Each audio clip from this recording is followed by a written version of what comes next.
हो गया रिवाइज? चलो बताओ जल्दी से मुझे, what is Faraday second law? Saksham? हम्म। अच्छा, क्या होता है d phi by d t? EMF. हाँ, EMF is directly proportional to rate of change of magnetic flux. तो ईएमएफ इंड्यूस की वैल्यू क्या थी? माइनस के d phi by d t. ये था Faraday second law. Lenz law यहाँ पे माइनस साइन शो करता है। ठीक है, अब जल्दी से मुझे क्वेश्चन का आंसर बताओ। ये करंट है आई, और ये करंट आई टाइम के साथ कम हो रहा है। ठीक है, जिससे पूछूंगा वो आंसर देगा।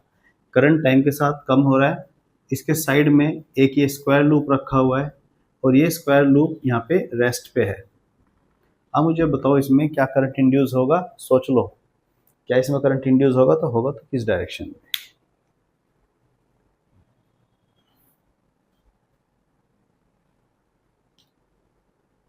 टेक योर टाइम, आराम से सोच के बताओ मुझे कि क्या इस लूप में करंट इंड्यूस होगा, अगर होगा तो किस डायरेक्शन में?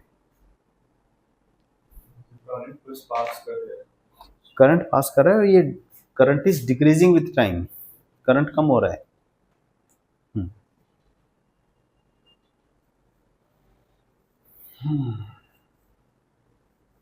सोच लिया? आंसर है मन में आपके पास? गोल गोल तो नहीं घूम रहे? आप बताओ बेटा। हाँ, सोच लो। मैं नाम भूल गया आपका। हाँ ठीक है, बताओ जल्दी से, वरना फिर ज्योत्ना को बताना पड़ेगा।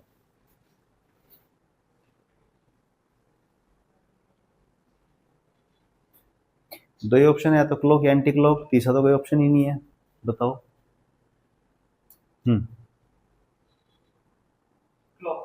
क्लॉकवाइज, एंटी क्लॉकवाइज, दो क्लॉकवाइज। आपका जो आंसर है वो बताइए, सुन के नहीं। एंटी क्लॉकवाइज, एंटी क्लॉकवाइज आपका। सोचा ही नहीं अभी तक? सोच लिया है एंटी क्लॉकवाइज। तो देखो, पहले तो मुझे ये बताओ कि यहाँ पे इस करंट नीचे जा रहा है, करंट के कारण यहाँ पे मैग्नेटिक फील्ड डायरेक्शन किधर है? मैग्नेटिक फील्ड की डायरेक्शन निकालते थे ना, किधर है? अरे, करंट नीचे जाएगा ना, तो यहाँ पे उंगलियां अंदर की तरफ जा रही है, तो मैग्नेटिक फील्ड अंदर की तरफ है। अब ये फील्ड क्या हो रहा है? क्योंकि करंट कम हो रहा है तो फील्ड भी कम हो रहा है टाइम के साथ। बोले तो फ्लक्स कम हो रहा है। फ्लक्स कम हो रहा है, आपको क्या करना है? बढ़ाना है। बढ़ाने के लिए सेम डायरेक्शन, बढ़ाने के लिए अपोजिट डायरेक्शन में करना पड़ेगा। बढ़ाने के लिए सेम डायरेक्शन में।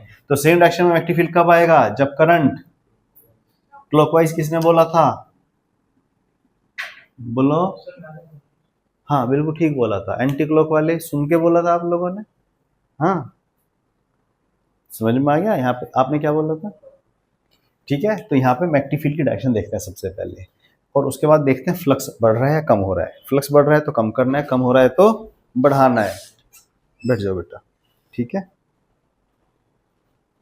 तो दोनों चीजें होती हैं। ठीक है। अच्छा, मोशनल ईएमएफ बताइए जल्दी से, क्या होता है? What is motional EMF? Formula बताओ जल्दी से। वेरी गुड, क्या होता है? BLV। मैंने इसका एक वेक्टर फॉर्मूला भी बताया था, हालांकि CBSE इतना काम नहीं आता, लेकिन V cross B dot L vector. ठीक है, ये हमने देखा था फॉर्मूला। ठीक है, यहां तक हमने किया था। एक रोटेशनल मोशन ईएमएफ भी किया था हमने।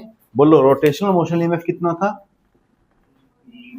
Half B, yes, half B omega L square, यही था हमारा। अगर हम किसी कंडक्टर को मैग्नेटिक फील्ड में मूव कराते हैं तो उसमें ईएमएफ कितना जनरेट होता है? Half B omega L square. और अगर हम किसी कंडक्टर को मैग्नेटिक फील्ड में मूव कराते हैं तो this moving conductor behave like a battery and EMF is given by this formula BL। ठीक है, समझ में आ गया? इस पे क्वेश्चन मैं कराऊंगा। अरे आपको दिख रहा है बेटा? रुको, आवाज आ रही है शाश्वता? देखो, ठीक है, चलो। कहाँ गया, ये रहा। चलिए आज हम करेंगे सेल्फ इंडक्टेंस। हेडिंग डाल लीजिए। अच्छा, सेल्फ इंडक्टेंस आप पिछली क्लास में क्यों नहीं आए थे? पिछली दो क्लास में बड़ी चीज मिस कर दिया आपने, बट कोई बात नहीं। आज जो हम पढ़ेंगे इसमें पिछली क्लासेस का कोई मतलब इतना ज़्यादा इफेक्ट नहीं आएगा, ठीक है? तो ध्यान से देख लेना। मैग्नेटिक फ्लक्स आपको पता ही क्या होता है, और बस एक चीज़ याद रखिएगा, जब भी किसी लूप से पास होने वाला फ्लक्स चेंज करेगा तो ईएमएफ इंड्यूस होगी माइनस के d phi by d t. ये तो आई थिंक कर लिया था शायद आपने पहले दिन, ठीक है? चलो, यही इसी की जरूरत पड़ेगी। तो हेडिंग क्या डाली आपने? सेल्फ इंडक्टेंस, ठीक है? दो चीजें हैं, एक सेल्फ इंडक्टेंस, एक सेल्फ इंडक्शन, दो चीजें होती हैं। सेल्फ इंडक्टेंस, देखो इसको समझो पहले, फिर मैं लिखा दूंगा डेफिनेशन, कोई कुछ लिखेगा नहीं, पहले देखिए समझिए। मान लो आपके पास कोई कॉइल है, मल्टीपल लूप्स की कोई कॉइल है आपके पास, इससे करंट पास कर रहा है, इस कॉइल से कोई करंट पास कर रहा है आई। तो जाहिर सी बात है इस करंट के कारण इससे फ्लक्स भी बनेगा इसमें, क्योंकि मैग्नेटिक फील्ड पास करेगा, करंट घूम रहा है तो मैग्नेटिक फील्ड भी पास करेगा, इससे फ्लक्स भी पास करेगा। अब सपोज करो ये करंट बढ़ना या कम होना शुरू हो जाए, मतलब अगर करंट चेंज हो रहा होगा, अगर करंट चेंज होगा तो इस लूप से, इस कॉइल से पास होने वाला फ्लक्स भी चेंज होगा। और हमें पता है जब जब किसी कॉइल से पास होने वाला फ्लक्स चेंज होता है तब तक उस कॉइल में एक ईएमएफ इंड्यूस होती है। अब इसमें ईएमएफ किस वजह से इंड्यूस हो रही है? करंट के चेंज के कारण। तो उस करंट के चेंज को रोकेगी कौन? इस कॉइल में बनी हुई एक इंड्यूस्ड ईएमएफ। वो इंड्यूस्ड ईएमएफ इस तरह से इंड्यूस होगी कि इस बढ़ते हुए करंट को कम करे। अगर करंट कम हो रहा है तो उस कम होते हुए करंट को बढ़ाए। यही फैराडे सेकंड लॉ था। तो हर एक कॉइल की ये प्रॉपर्टी होती है कि जब भी इस कॉइल से, मान लो कॉइल ये आपकी सॉलिनॉइड फॉर्म की भी हो सकती है, ठीक है? तो अगर किसी कॉइल से पास होने वाला करंट टाइम के साथ चेंज करता है तो उस कॉइल में ईएमएफ इंड्यूस होती है। जो इंड्यूस ईएमएफ होगी वो इस करंट में चेंज को रोकेगी। कॉइल की इसी प्रॉपर्टी को हम क्या बोलते हैं? तो self inductance is the property of a coil by virtue of which the coil resist the change in current. कैसे? By inducing an EMF across it. समझ में आ गया? And this phenomena, which phenomena? The phenomena of induction of EMF due to current change in the coil. What is self induction? Self induction is the phenomena of induction of EMF due to induction of EMF in the coil due to its own current change. खुद के current के change के कारण जो EMF generate हुई, इस phenomena को हम क्या बोलेंगे? Self induction. और सेल्फ इंडक्टेंस क्या है? The property of the coil, जिसके कारण, due to which, by virtue of which the coil resist the change in the current. कैसे? By inducing an EMF across it. समझ में आ गया? बिल्कुल बेसिक चीज बताइए। अब इसको मैथमेटिकल थोड़ा सा हम डिटेल में देखेंगे, ठीक है? तो सबसे पहले काम करो, सेल्फ इंडक्टेंस हेडिंग डाल लिया आप लोगों ने, इसकी स्टेटमेंट लिखिए पहले, ठीक है? इसमें लिखिए, it is the property of a coil, it is the property of a coil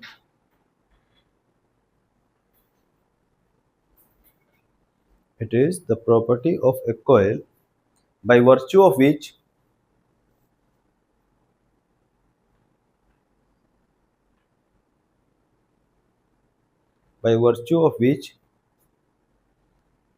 it resists, by virtue of which it resists the change in the current, it resists the change in the current passing through the coil,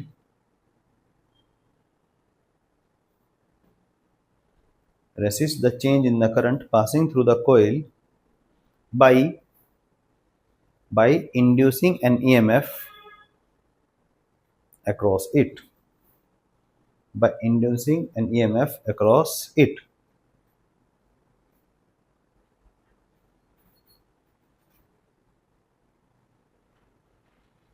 clear है? ठीक है? देखो एक simple, एक समझाऊं मैं आपको। देखो जैसे मान लो कोई कॉइल है, इससे करंट पास कर रहा है, करंट इसमें ऐसे जा रहा है। अब मैं बोल रहा हूं ये करंट बढ़ रहा है, करंट को ये बढ़ रहा है आगे की तरफ, कम करने के लिए ईएमएफ की पोलैरिटी ऐसी होनी चाहिए, तभी इस बढ़ते हुए करंट को कम करेगी। बोलो यस और नो, बात समझ में आई? तो कॉइल की इसी प्रॉपर्टी को हम क्या बोलते हैं? Self inductance. पिक्चर क्लियर है दिमाग में? What is self inductance? ठीक है। अच्छा, अब एक काम करो, इसमें लिखो सेल्फ इंडक्शन और लिख लो साथ ही साथ। नेक्स्ट लाइन में लिखिए the phenomena of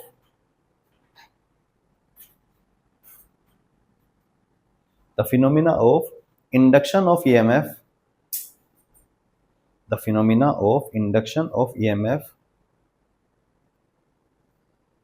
in a coil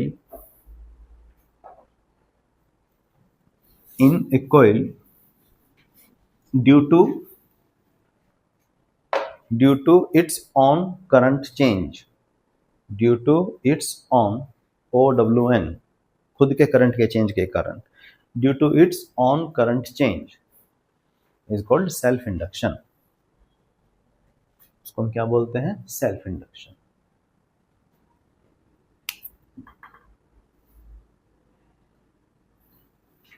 देखो, जैसे कोई कॉइल है, करंट है I, इसमें नंबर ऑफ टर्न्स हैं N, देखना इधर ध्यान से, ठीक है। अब एक इसमें मल्टीपल लूप्स हैं, कितने लूप्स हैं? N है। एक लूप से पास होने वाला फ्लक्स अगर मैं फाई मान लूं, तो टोटल फ्लक्स कितना हो जाएगा इससे? एक लूप से फाई है तो N लूप से कितना होगा? N phi. तो ये जो टोटल फ्लक्स है, इसको मैं टोटल फ्लक्स बोल सकता हूं। This total flux is directly proportional to current. बोलो यस और नो। जितना ज्यादा करंट होगा उतना ज्यादा मैग्नेटिक फ्लक्स होगा। तो ये किसका साइन है? प्रोपोर्शनलिटी का। जब जब हम प्रोपोर्शनलिटी का साइन हटाते हैं, we need to put some constant. अब यहां पे जो प्रोपोर्शनलिटी कांस्टेंट आया, इसको हम बोलते हैं self inductance. This is self inductance. तो यहां से अगर आप देखो तो सेल्फ इंडक्टेंस है क्या? Basically total magnetic flux upon current. बात समझ में आई? आपने पढ़ा है ना, रेसिस्टेंस पढ़ा है, कैपेसिटेंस पढ़ा है, दो भाई पढ़ रखे हैं, ये तीसरा भाई है। तीन चीजें पढ़नी है बेटा आपको, तीन कंपोनेंट, रेसिस्टेंस, कैपेसिटेंस और इंडक्टेंस। रेसिस्टेंस क्या होता है? V upon I। कैपेसिटेंस क्या होता है? Q by V। इंडक्टेंस क्या हो जाएगा? Total magnetic flux upon current. अब मुझे एक बार इसमें बताओ जरा, ये जो रेसिस्टेंस है क्या वोल्टेज पे डिपेंड करता है? क्या करता है? अगर मैं वोल्टेज डबल कर दूं तो करंट भी डबल हो जाता है, तो 2 से 2 cancel. Resistance is not the property of potential difference और करंट। रेसिस्टेंस कंडक्टर की बनावट पे डिपेंड करता है, वो मेटल किस मेटल पे का बना है उस पे डिपेंड करता है, कंडक्टर टेम्परेचर क्या है उस पे डिपेंड करता है, लेकिन कभी भी रेसिस्टेंस वोल्टेज और करंट पे डिपेंड। इसी तरह से कैपेसिटेंस भी क्या चार्ज और पोटेंशियल पे डिपेंड करता है? नहीं करता। कैपेसिटेंस का जो जिस कंडक्टर का बना है उसकी शेप, साइज, डायमेंशंस किस मीडियम में रखा है, इन फैक्टर पे डिपेंड करता है, ना कि चार्ज और वोल्टेज पे। बिल्कुल ठीक उसी तरह से जो इंडक्टर होता है, इंडक्टेंस है, वो ना तो फ्लक्स पे डिपेंड करेगा और ना ही, क्योंकि करंट डबल कर दो फ्लक्स भी डबल हो जाएगा। तो इंडक्टर जो होता है, inductance, it do not depends on flux और करंट। तो किस पे डिपेंड करता है? कॉइल कैसी बनी हुई है, उसकी संरचना पे, उसकी कंस्ट्रक्शन पे, किस मीडियम में कॉइल रखी हुई है उस पे डिपेंड करता है। मैं सब लिखा दूंगा, ये चीजें क्लियर है? अच्छा, अब मुझे बताओ मैग्नेटिक फ्लक्स की SI यूनिट क्या थी? किसको याद है?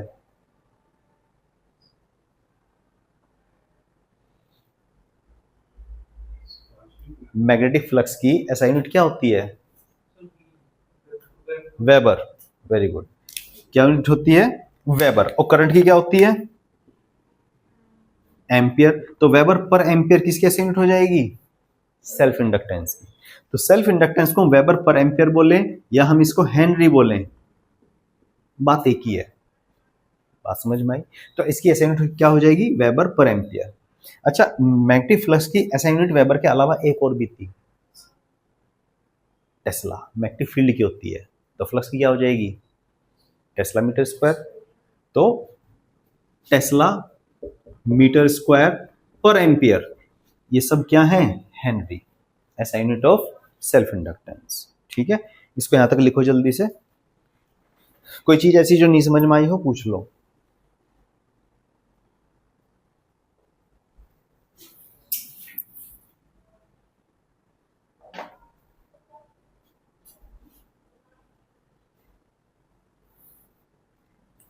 This is total magnetic flux, तो ये फाई टी हो जाएगा।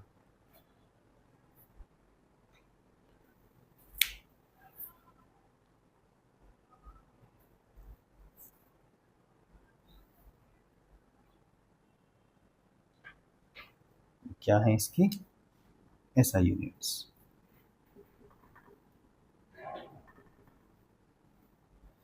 एसआई यूनिट ही होती है, ठीक है।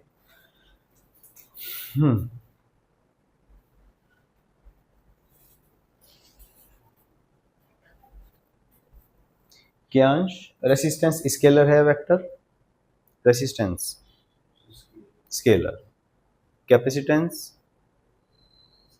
स्केलर, इंडक्टेंस भी क्या होगा स्केलर। नेक्स्ट पॉइंट लिखिए इसमें नीचे, inductance is a scalar quantity. देखो इसको सेल्फ इंडक्टेंस बोलो या फिर इसको कोफिशिएंट ऑफ सेल्फ इंडक्टेंस बोलो, बात एक ही है, ठीक है। सेल्फ इंडक्टेंस भी बोल सकते हैं हम इसको, या हम इसको कोफिशिएंट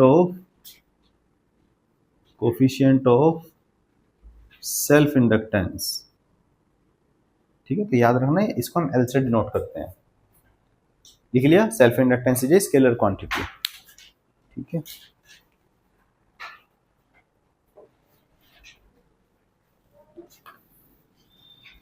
इस फॉर्मूले को देखो जरा ध्यान से, इसी को देखो। अगर मैं आपसे पूछूं can you draw the graph of total magnetic flux versus current, कैसा आएगा? Very good, it will be a straight line. और इस स्ट्रेट लाइन का स्लोप हमें क्या देता है? Yes, self inductance. मतलब एग्जाम्पल के तौर पे अगर मैं आपसे बोलूं कि मैं एक ग्राफ ड्रॉ कर रहा हूं, इसको मैं करंट ले लेता हूं, इसको मैं टोटल मैग्नेटिक फ्लक्स, और ये दो अलग अलग इंडक्टर के लिए मैंने, बताओ किसका इंडक्टेंस ज्यादा होगा L1 और L2 में से।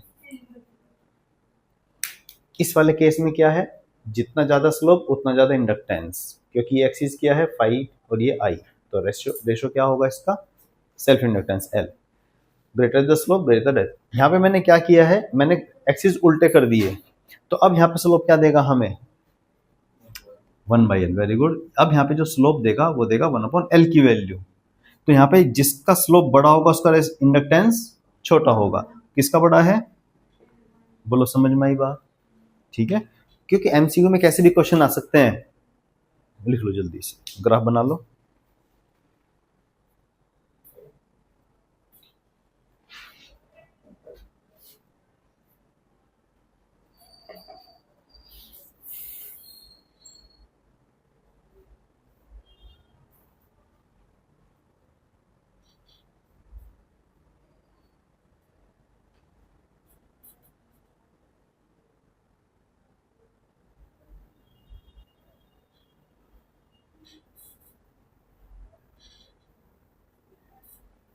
ठीक है, अब इसमें एक दो पॉइंट लिख लो जल्दी से, लिखिए, बोलो, लिखो। सेल्फ इंडक्टेंस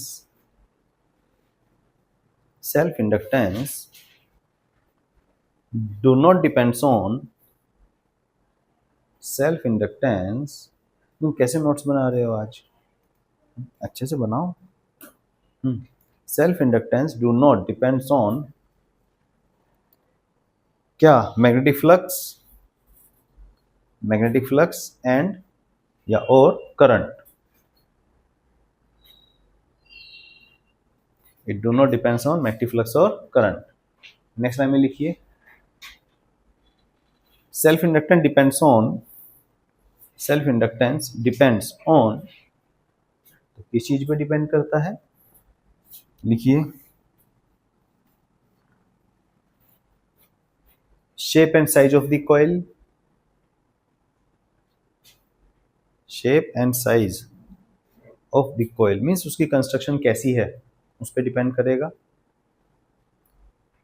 कॉमा, या दूसरा पॉइंट में, और किस पे डिपेंड करता है, मीडियम इनसाइड द कॉइल, कोयल के अंदर का मीडियम हवा है, पानी है, ऑयल है, क्या है उस पे, मतलब परमिबिलिटी, मीडियम इनसाइड दी कोयल।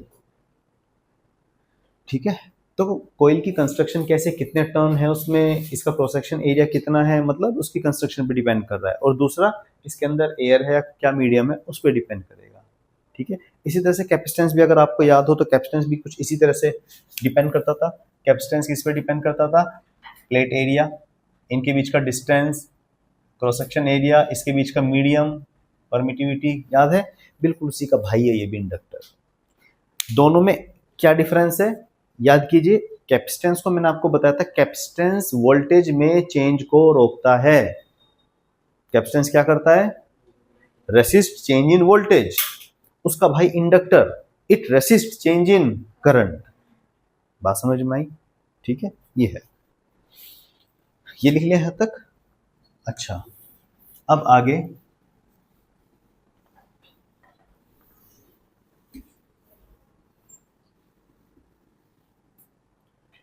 देखो, ये कोयल ले लेते हैं, कोई भी एक, मान लो कोई कोयल है, इसमें करंट आई फ्लो कर रहा है, नंबर ऑफ टर्न्स इसमें एन है, तो इसमें जो टोटल फ्लक्स होगा, टोटल फ्लक्स होगा इसमें N into flux from one coil, one loop, एक लूप में फ्लक्स फाई है तो टोटल लूप एन है, तो टोटल फ्लक्स ये हो गया। अब हम जानते हैं this total flux is equal to L I, है ना। अच्छा, अगर यहाँ पे करंट चेंज करे टाइम के साथ तो फ्लक्स भी चेंज करेगा। अगर मैं दोनों तरफ डिफ्रेंशिएट कर दूं टाइम के साथ तो इधर क्या हो जाएगा, d phi by d t is equal to L, तो फिक्स है, d I by d t. समझ में आई बात? दोनों तरफ मैंने एक माइनस साइन अपनी तरफ से लगा दिया, ये क्या बन गया, ईएमएफ। तो किसी भी कॉइल में जो इंड्यूस्ड ईएमएफ होगी वो कितनी होगी, minus L d I by d t. This is next formula of this chapter. ठीक है, बहुत इंपॉर्टेंट फॉर्मूला है। EMF induced across a coil is given by minus L d I by d T.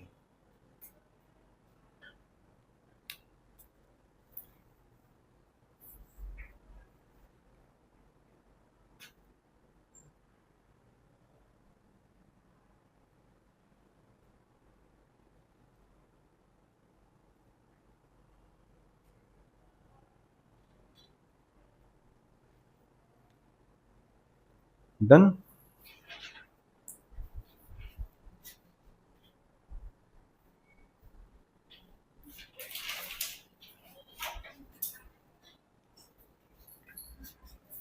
ठीक है, next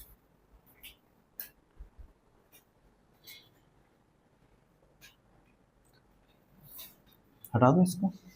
देखो इधर देखो, minus sign again, minus sign यहाँ पे क्या शो कर रहा है, लेंज लॉ के कारण ये है। यहाँ पे देखो, यहाँ पे आप ये वाली चीज लिख सकते हो, जैसे मान लो ये कोई इंडक्टर है, या इंडक्टर चलो बाद में पढ़ूंगा, एक काम करो हेडिंग डालो, सोलिनॉइड भी तो एक कोयल है, सोलिनॉइड एक कोयल है, स्टैंडर्ड कोयल है, तो इसका हम सेल्फ इंडक्टेंस निकाल सकते हैं। ठीक है, क्योंकि आराम से ड्राइव कर सकते हैं इसमें, क्योंकि इसके अंदर मैग्नेटिक फील्ड का फॉर्मूला में जानते हैं, याद है किसी को, magnetic field inside a solenoid, रटवाए थे,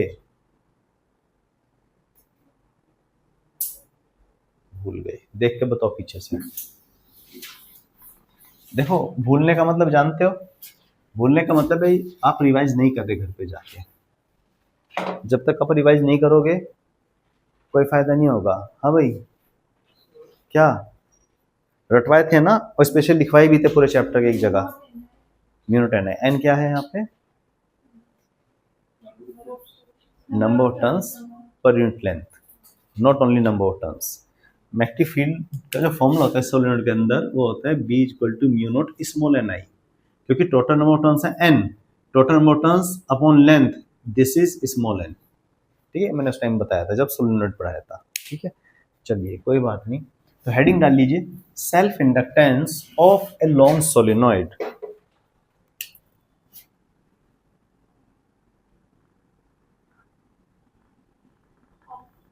of a long solenoid. Long solenoid का मतलब क्या होता है, कौन बताएगा? लॉन्ग सोलिनॉइड का मतलब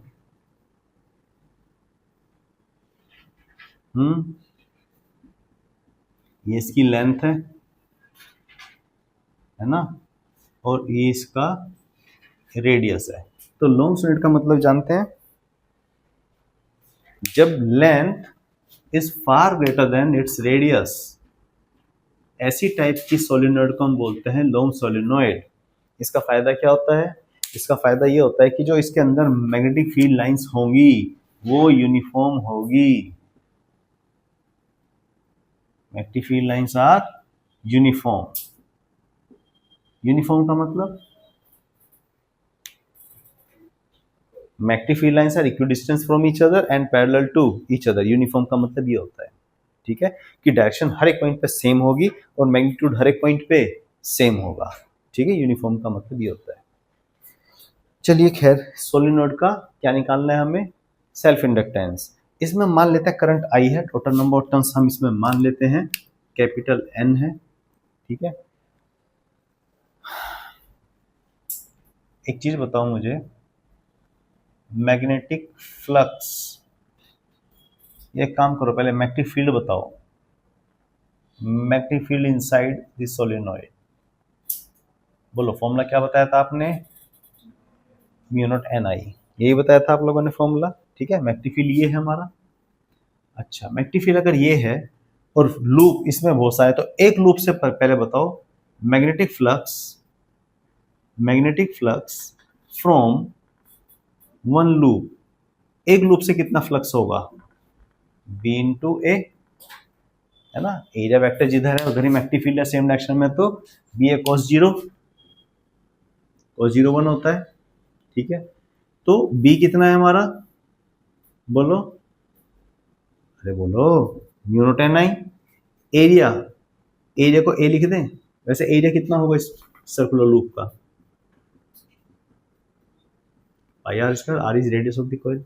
समझ में आ रहा है कि नहीं? बता देना मुझे, ठीक है। ये क्या है? ये एक लूप से फ्लक्स है और टोटल लूप कितने हैं? एन। तो टोटल फ्लक्स कितना हो जाएगा? Total magnetic flux through solenoid कितना होगा? टोटल हो जाएगा आपका n इंटू फाइव, एन से मल्टीप्लाई कर दो, फाइव की वैल्यू आपने मुझे बताई म्यू नॉट एन आई इंटू में ए। बोलो यहाँ तक समझ में आई कि नहीं बात? ये क्या आ गया? Total flux. मैं अब इसके बाद इधर लिख रहा हूँ। अब एक काम करो, ये जो टोटल फ्लक्स आया है इस करंट को इसके नीचे ले आओ, तो this total flux upon current, इधर क्या बचा रह गया? Mu naught small n capital N into A. देखना, है ना। अब बताओ मुझे ये क्या चीज है? Self inductance is equal to mu naught. अच्छा, स्मॉल एन क्या था? स्मॉल एन क्या था? यही था। तो स्मॉल एन की जगह मैं क्या लिख दूं? N by L into N into A. क्या बचा? Mu naught N square A by L. रटना है आपको ये फॉर्मूला, ठीक है। अब आप बोलोगे सर हमने स्मॉल एन को क्यों रिप्लेस किया? हम कैपिटल एन को भी तो लिख सकते थे, capital N equal to small N into L, बिल्कुल लिख सकते थे। तो ये फॉर्मूला क्या बन जाएगा? म्यू नॉट, इसकी जगह क्या लिख दिया मैंने? एन एल, तो एन स्क्वायर एल ए, यही होगा। चेक कर लेना भाई।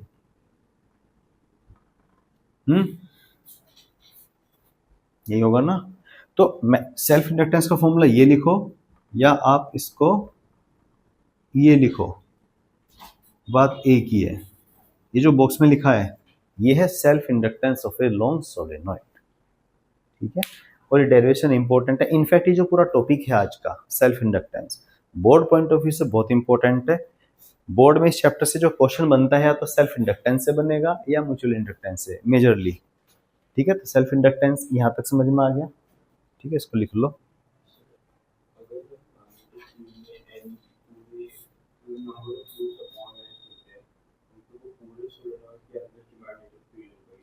देखो, ये जो मैग्नेटिक फील्ड है, ये मैग्नेटिक फील्ड हर एक पॉइंट पे सोलेनॉइड पे सेम होती है, ठीक है।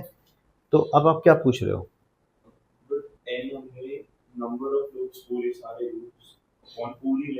हाँ, तो नंबर ऑफ टर्न्स पर यूनिट लेंथ होगी। इससे तो पूरे सोलेनॉइड की मैग्नेटिक फील्ड नहीं होगी, मतलब अंदर अगर एल हाँ लंबा सोलेनॉइड है तो उस पूरे हाँ, सोलेनॉइड पूरे की के मैग्नेटिक हर फील्ड हर एक पॉइंट पे सेम ही तो होती है, जितनी यहाँ पे होगी उतनी यहाँ पे। फिर हम दोबारा एन से भी मल्टीप्लाई करते हैं टोटल निकालना। नहीं नहीं, मैं क्या बोल रहा हूँ, मैग्नेटिक फील्ड निकाल लिया आपने, हर एक पॉइंट पे कितनी है, ये है। अच्छा, एक लूप से फ्लक्स कितना पास करेगा, इसका लूप का एरिया और उसको फील्ड से मल्टीप्लाई कर देंगे, एक लूप से आ गया। हमें टोटल फ्लक्स चाहिए एन लूप से, क्योंकि पूरी कॉइल से टोटल फ्लक्स चाहिए हमें, समझ में आई बात, तो एन से तो मल्टीप्लाई करेंगे ही हम। ठीक है भाई, एक लूप से फ्लक्स कितना है, मैग्नेटिक फील्ड को मल्टीप्लाई कर दो एरिया से, मैग्नेटिक फील्ड को मल्टीप्लाई कर दिया एरिया से, बी की वैल्यू ये है, हमने यहाँ पुट कर दी, एरिया ये आ गया। ये एक लूप से फ्लक्स आया है, हमें टोटल फ्लक्स चाहिए, टोटल फ्लक्स जब निकलता है जब सारे लूप से, ठीक है, इसलिए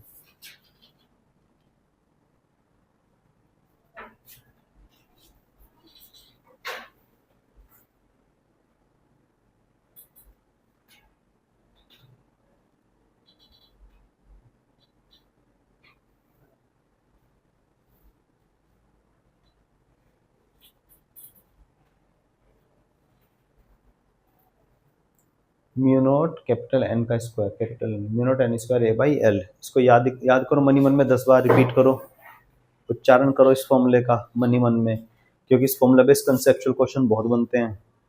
अगर ये फॉर्मूला नहीं होगा तो कंसेप्चुअल क्वेश्चन नहीं होंगे, फिर इस फॉर्मूले को रटिए मनी मन में 10 बार।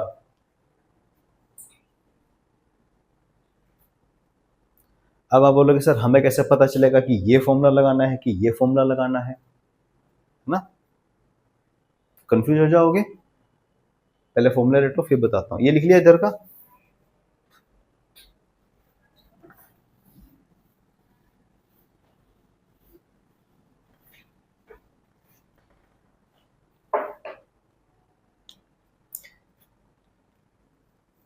फॉर्मूला देख लिया। अगर मैं इसकी कंस्ट्रक्शन में छेड़खानी कर दूं तो सेल्फ इंडक्टेंस चेंज हो जाएगा, है ना, मतलब इसका अगर मैं, इसका जो ये कंस्ट्रक्शन है, इसकी जो ये है आपकी संरचना, इसको छेड़ दूं तो सेल्फ इंडक्टेंस चेंज हो जाएगा। अच्छा, नेहल बताएगी मुझे, देखना इधर, अगर मैं इस स्प्रिंग को, स्प्रिंग टाइप ही तो होती है कॉइल, इसी को तो बोलते हैं हम सोलिनॉइड, अगर मैं इस सोलिनॉइड की लेंथ बढ़ा दूं ऐसे, इसको इलोंगेट कर दूं ऐसे, क्या सेल्फ इंडक्टेंस चेंज होगा, ध्यान ही नहीं था यहाँ पे। हाँ एक्सचेंज, हाँ खेलते हैं ना स्प्रिंग से, हाँ खींच दी, तो बताओ इसको खींचने से इसका सेल्फ इंडक्टेंस चेंज होगा, वेरी गुड, बढ़ेगा या कम होगा, फॉर्मूला देख के बताओ, सब कुछ प्रूफ के साथ। किसके, हाँ तो एल बढ़ा दिया आपने, तो एल तो बढ़ाने पे बढ़ भी तो रहा है, यहाँ तो एल मल्टी से डायरेक्टली प्रोपोर्शनल है, यहाँ पे एल नीचे है, कौन सा फॉर्मूला लगाओगे, आप बताओगे कौन सा लगाना चाहोगे, आप सोचो ना। आपने इसको इलोंगेट कर दिया, मान लो इसमें 100 टर्न्स हैं, ध्यान से देखना भाई, कितने टर्न है इसमें, 100 टर्न्स है। जब आप इसको इलोंगेट करोगे तो क्या 100 चेंज होंगे, क्या 100 तो 100 ही रहेंगे, क्या चेंज हो गई, तो यहाँ पे number of turns capital N same है, लेकिन लेंथ बढ़ गई, तो लेंथ बढ़ने से सेल्फ इंडक्टेंस कम हो गया। अब आप बोलोगे सर इससे कैसे एक्सप्लेन करोगे, अगर मैं इसकी लेंथ बढ़ा दूं तो नंबर ऑफ टर्न्स पर यूनिट लेंथ कम हो जाएंगे कि नहीं, तो इसमें लेंथ कम हो गया, और यहाँ पे एन का स्क्वायर है, तो इसलिए इफेक्टिवली लेंथ, इस सेल्फ इंडक्टेंस कम हो जाएगी। बात समझ में आई, तो याद रखिएगा, अगर जैसे मैंने इस केस में क्या किया था एग्जांपल में, कि मैंने इसको इलोंगेट कर दिया, मतलब नंबर ऑफ टर्न सेम रखे, अगर नंबर ऑफ टर्न सेम है तो ये वाला फॉर्मूला लगाएंगे। अगर मैं आपसे बोलता कि मैंने इसको आधी कट कर दी, आधी हटा दी, जो आधी बची इसका सेल्फ इंडक्टेंस चेंज होगा, बिल्कुल होगा, क्योंकि अब आपने आधी कट करके बाहर नहीं, तो total number of turns change हो गए, तो आपने क्या किया, नंबर ऑफ टर्न्स पर लेंथ सेम रखा, लेंथ कम कर दी, तो सेल्फ इंडक्टेंस कम हो जाएगा। समझ में आ गया क्या बता रहा हूं, तो डिपेंड करता है क्वेश्चन में कैसे पूछा जाएगा, ठीक है। तो नंबर ऑफ टर्न्स सेम है टोटल, तो ये वाला लगाना है, नंबर ऑफ टर्न्स पर लेंथ सेम है तो ये वाला फॉर्मूला लगाना है। क्लियर है, समझ में आ गया। अच्छा, इस फॉर्मूले को याद रखना, याद कर लिया फॉर्मूला, हो गया याद? पूछ लूं? बताओ।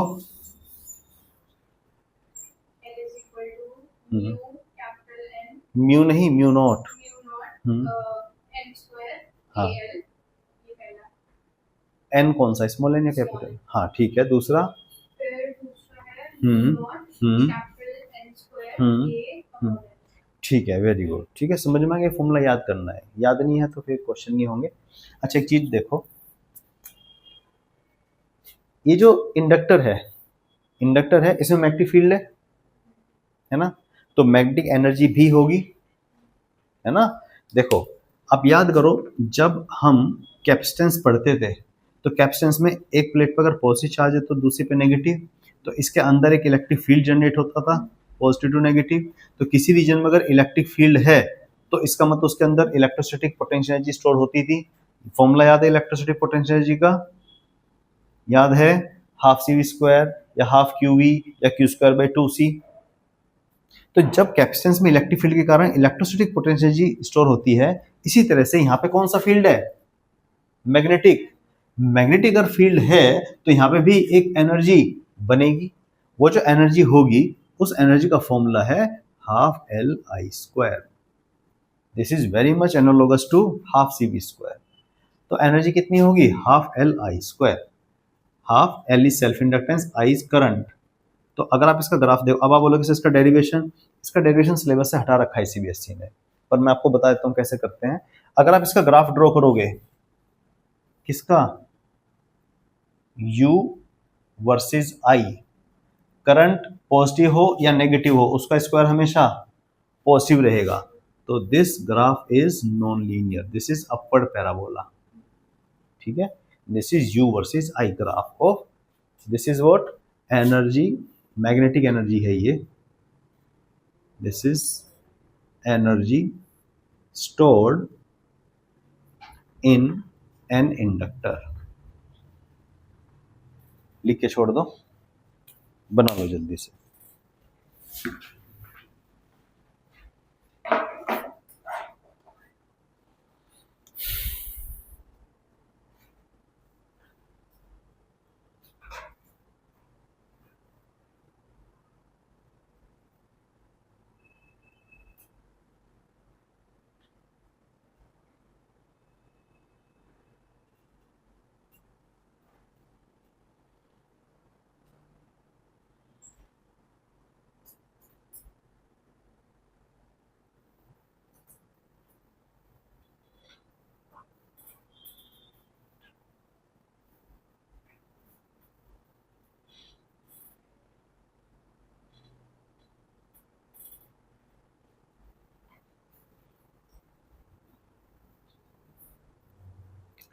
ठीक है, अगली एनर्जी आई कैसे, फॉर्मूला कैसा है मैं शॉर्ट में बता दे रहा हूँ।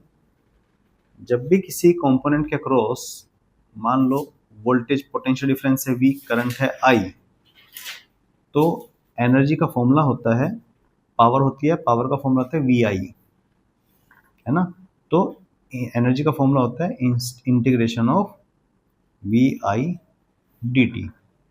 ठीक है, अब देखो V की वैल्यू क्या है? वोल्टेज कितनी होगी? L d I by d t. ये एम एफ इंड्यूस्ड है, करंट कितना है? आई ले लेते हैं, और ये डी टी से d t cancel, integration 0 to I ले लेना, इसको कितना आ जाएगा? Half L I square. ठीक है, याद है कैपेसिटर में भी तो ऐसे किया था आपने, integration of Q delta V, Q d V, यही तो किया था। ठीक है, तो यहाँ पे डी वी क्या हो जाएगा? आई क्यू है यहाँ पे current, I integration I D T. ठीक है, तो इससे भी हम निकाल सकते हैं। समझ में आ गया? तो इस फॉर्मूले का याद रखिएगा, दिस इज नेक्स्ट फॉर्मूला।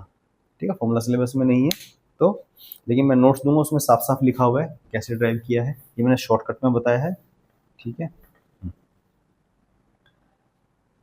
यहाँ तक समझ में आ गया कि जब भी हम किसी इंडक्टर के अक्रॉस करंट फ्लो कराते हैं, अगर वो करंट टाइम के साथ चेंज करता है तो उसमें खुद की ईएमएफ जनरेट करता है, जो ईएमएफ इस करंट में चेंज को रोकती है। ठीक है, ये बड़ी खास बात होती है। ये हटा दो, बना लिया। देखो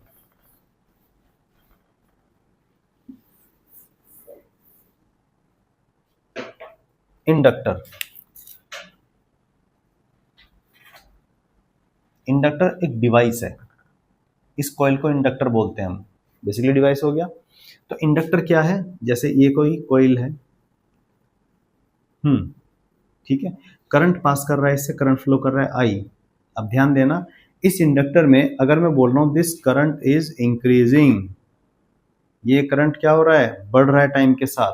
अगर करंट इंक्रीज कर रहा है तो इसको कांस्टेंट रखने के लिए, डिक्रीज करने के लिए हम एक ईएमएफ जनरेट करेंगे इस पोलैरिटी के साथ, जो इस बढ़ते हुए करंट को रोकेगी।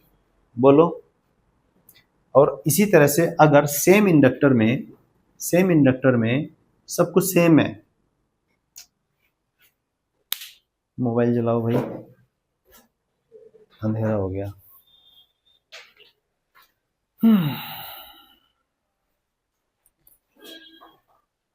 बस एक कंसेप्ट को बता दूं, दिखाना चाहिए, हाँ दिखाओ, देख लो भाई जल्दी से। अगर ठीक है, अगर ये करंट सेम, डायरेक्शन सेम है, अगर ये करंट टाइम के साथ कम हो रहा है, if this current is decreasing, तो क्या होगा, यहाँ पे करंट बढ़ रहा था तो यहाँ पे ईएमएफ इस पोलैरिटी के साथ जनरेट हुई है। यहाँ पे करंट आगे की तरफ कम हो रहा है, इसको बढ़ाने के लिए ये पोलैरिटी के साथ ईएमएफ जनरेट होगी। बोलो यस और नो, समझ में आ गया। तो इंडक्टर का काम क्या है, to resist change in current. जैसे